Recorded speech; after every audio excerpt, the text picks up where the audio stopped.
Salut tout le monde. Vous venez de monter sur la balance et le chiffre devant vous fait faire les 100 pas. Qu'est-ce qui n'a pas marché? Plusieurs choses. Prendre du poids n'est pas aussi simple qu'une suralimentation ou un excès de sucre. Il s'agit d'un ensemble d'habitudes malsaines qui contribuent à un déclin de la santé mentale et physique. En avez-vous assez de vous sentir irritable et déprimé? Ne voudriez-vous pas vous regarder à nouveau dans le miroir avec plus d'assurance? Existe-t-il un moyen de sortir du marasme dans lequel vous vous trouvez? Oui, il y en a un. Et pour couronner le tout, vous pouvez retrouver votre confiance et changer ces habitudes malsaines en habitudes plus saines en seulement 2 semaines. Êtes-vous prêt à changer votre vie? Commençons par ces 15 méthodes faciles pour perdre de la graisse en 2 semaines seulement. Numéro 15. Les planificateurs sont vos amis. Quelle est la première chose qui nous empêche de suivre notre régime et de faire de l'exercice? Un manque de concentration et de volonté. Les gens commencent fort. Ils vont à la salle tous les jours pendant 1 semaine, mangent des légumes verts et font leur pas quotidien. Mais au moindre faux pas, ils reviennent à la case départ. Un petit écart, c'est bien. Et c'est normal quand on se prive de tout ce qui est sucré et amusant. Cependant, ils s'accumulent. Et avant même que vous ne vous en rendiez compte, vous avez abandonné votre régime. Et vous ne voyez pas l'intérêt de recommencer. Comment faire pour ne pas sombrer dans le marasme pendant que vous cherchez à perdre du poids? Tenez un agenda. Il indique le nombre de jours d'exercice, le nombre de calories consommées chaque jour et le nombre de jours de perte de poids. Le fait de voir une série de 2 jours se transformer en une série de 12 jours encourage les gens à continuer. En fait, ils s'encouragent eux-mêmes à continuer. Numéro 14. 7 verres d'eau. L'eau ne contient pas de calories ajoutées, ni de minéraux secrets pour la perte de poids. Ce n'est que de l'eau. Pourtant, lorsqu'une personne se lance dans une démarche de perte de poids, la toute première chose qu'on lui dit est de boire beaucoup d'eau. Pourquoi cela? Il y a plusieurs raisons pour lesquelles l'eau est considérée comme une boisson amaigrissante. Tout d'abord, elle nous rassasie, même temporairement, et supprime notre envie de consommer une boisson plus sucrée à la place. Le fait de rester hydraté aide nos organes à fonctionner à plein régime, ce qui signifie qu'ils digèrent et métabolisent plus rapidement. De plus, c'est excellent pour la peau. Un pas de plus pour retrouver la confiance en soi. Numéro 13. Le chewing-gum sans sucre. Les petites victoires sont souvent ce qui nous fait avancer. Votre visage est statistiquement le premier endroit où vous perdrez du poids. Il est considéré comme l'endroit le plus facile pour perdre quelques centimètres. Et l'amincissement de votre visage se fait en fait de manière passive. Comment? Eh bien, vous pourriez vous procurer un paquet de chewing-gum sans sucre et en mâcher un bâtonnet tout au long de la journée. Après 1 semaine, faites-nous part des résultats. Un autre avantage des chewing-gums sans sucre est qu'ils simulent la salive, ce qui accélère la digestion et empêche le développement de la plaque dentaire et des caries, sans parler de la laine mentholée. Numéro 12. Passez une bonne nuit de sommeil. Vous perdez du poids en dormant. On dirait un rêve, non? Nous sommes ici pour vous dire que c'est une réalité. Notre corps ne s'arrête jamais vraiment. Alors que nous mettons notre conscience en pilote automatique lorsque nous dormons, notre corps ne s'arrête pas de fonctionner. Il fonctionne simplement de lui-même. Cela signifie que vos organes sont en mouvement constant pour essayer de maintenir votre dîner. Ils métabolisent les aliments, utilisent l'énergie et gardent vos réserves pleines pour le moment où vous en aurez besoin. Chaque personne a un taux métabolique différent. Mais le nombre de calories perdues pendant le sommeil est à peu près le même pour tous. Mais n'allez pas dormir toute la journée. 7 heures par nuit devrait suffire. Numéro 11. Trouvez un équipement qui vous plaît. Avec l'apparition d'un si grand nombre d'appareils d'exercice, il est difficile de s'en tenir à un seul. Certains vous promettent de belles jambes, d'autres de vous faire des bras plus définis, d'autres encore de vous faire rentrer le ventre. Que choisir? Une façon de procéder serait d'établir un régime d'exercice efficace qui touche à chacun de ces appareils. C'est la meilleure façon de procéder.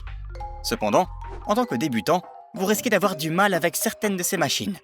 Les gens ont tendance à abandonner lorsqu'ils ne parviennent pas à maîtriser les choses ou à détester leurs séances d'entraînement parce qu'elles ne sont plus agréables pour eux.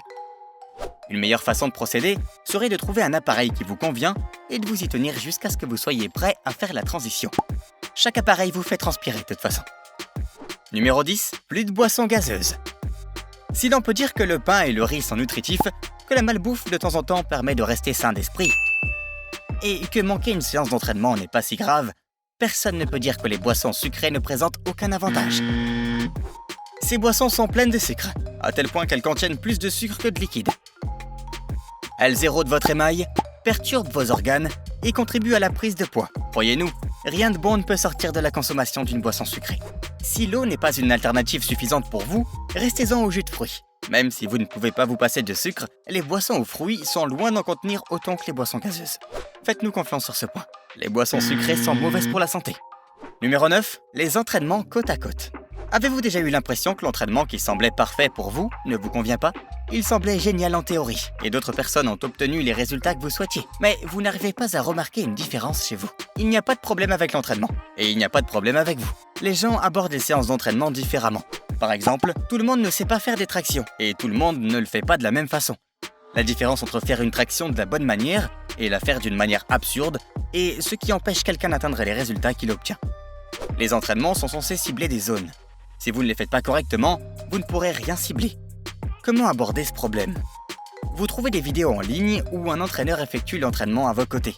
Cela vous montre ce que vous faisiez mal et comment le corriger. De plus, les entraîneurs proposent parfois des façons plus simples de faire les exercices. Numéro 8. Contrôle des portions. Voici un secret de la perte de poids que personne ne vous a probablement encore dit. Vous pouvez manger tout ce que vous voulez. Vous ne devez pas consommer de produits trop sucrés. Mais ce n'est pas un secret. Vous pouvez manger de la confiture, du riz et même des pâtes. Il n'y a qu'une seule restriction, le contrôle des portions. La taille de vos portions doit être déterminée par un nutritionniste. Mais en règle générale, votre assiette doit être composée de 3 éléments. Les protéines, les glucides et les graisses. Les principaux groupes alimentaires. Les protéines doivent être supérieures aux glucides, qui doivent être supérieures aux graisses. La taille des portions est variable en fonction de votre poids corporel. Vous n'avez pas besoin de vous restreindre à quoi que ce soit. Faites simplement attention à la taille des portions. Numéro 7. La constance est la clé. Une chose qui peut vous aider à perdre du poids en 2 semaines est de rester cohérent avec votre régime. Donnez-vous 2 semaines pour vous donner à fond. Les nutritionnistes le font souvent. Ils donnent 2 semaines à leurs clients pour constater une différence. 2 semaines, c'est une durée relativement courte. Et cela permet aux gens de rester concentrés, sachant que ça va bientôt se terminer. Il est intéressant de noter que 2 semaines est également la durée médiane pendant laquelle la plupart des gens commencent à visualiser une différence dans leur corps. 2 semaines et vous commencerez à vous sentir à nouveau en confiance. De plus, le fait de voir une différence vous permet de continuer pendant 2 autres semaines. Numéro 6. Les compteurs de calories. L'efficacité des compteurs de calories n'est pas encore prouvée, mais la plupart des gens les recommandent. Pourquoi? Ils donnent une image précise, ou plutôt précise, de ce que vous mettez dans votre corps. Vous pouvez soit lire la contre-étiquette et faire des calculs mentaux tout au long de la journée, soit télécharger des applications qui vous montrent spécifiquement ce que vous avez mangé, quand, en quelle quantité et comment cela affecte votre apport calorique quotidien. Numéro 5. L'apport calorique. À part l'eau, tout contient des calories. Vous êtes-vous déjà demandé comment certaines personnes peuvent manger plus de 2000 calories par jour tout en restant en forme? Non seulement ces personnes brûlent les calories qu'elles consomment, mais elles déterminent avec précision leur rapport calorique quotidien, c'est-à-dire le nombre de calories nécessaires pour prendre du poids, le maintenir ou le perdre. Vous pouvez calculer en ligne votre apport calorique journalier recommandé et vous fixer des objectifs. Perdre du poids dans un laps de temps donné. L'objectif est alors de rester dans cette fourchette calorique. Numéro 4. Le thé vert. Le thé vert est-il une boisson miracle pour perdre du poids? On peut en douter. Bien qu'il soit chargé d'antioxydants, il n'est pas votre seul sauveur pour perdre du poids. Pour perdre du poids de la bonne manière, vous devez utiliser le thé vert comme un complément à votre régime alimentaire global. Les antioxydants ciblent les radicaux libres, qui les neutralisent et les empêchent d'interférer avec les fonctions cellulaires normales et saines. Garder les cellules au mieux de leur forme est la clé pour perdre du poids. Numéro 3. Libérez-vous du stress. Saviez-vous que le stress est à l'origine de toute une série de maladies et d'affections? Il contribue également à la prise de poids. Le stress vous empêche de vous concentrer et avant même de vous en rendre compte, vous vous emparez d'une pinte de glace dans le congélateur. Méditez au moins 20 minutes par jour pour démarrer du bon pied et avec le bon état d'esprit. Tant que vous ne pourrez pas renoncer au stress, vous ne pourrez pas rester engagé et déterminé à perdre du poids. Numéro 2. Les jours de triche sont acceptés. Vous savez quoi? Lâchez-vous de temps en temps. Se restreindre n'est pas seulement une question de perte de poids, mais aussi de maîtrise de soi. Pendant 6 jours de la semaine, évitez tout ce qui est considéré comme malsain. Mais faites preuve de maîtrise de soi en mangeant des choses légèrement malsaines ces jours-là. Ce jour de triche nous permet de tenir toute la semaine. Numéro 1. Faites-vous plaisir. Perdre du poids n'est pas une sentence de mort. Il ne s'agit pas de dire adieu aux choses que vous aimez. Il s'agit de s'accorder suffisamment d'espace pour développer de nouvelles habitudes qui sont meilleures pour vous. Amusez-vous pendant ces 2 semaines. Trouvez des séances d'entraînement que vous aimez, trouvez des aliments délicieux et réveillez-vous chaque jour en ayant envie de recommencer. Ok, faites-nous part dans les commentaires des astuces de perte de poids qui ont fonctionné pour vous. N'oubliez pas de liker la vidéo, de vous abonner à la chaîne des Inspirants et de regarder nos autres vidéos. À bientôt dans la prochaine.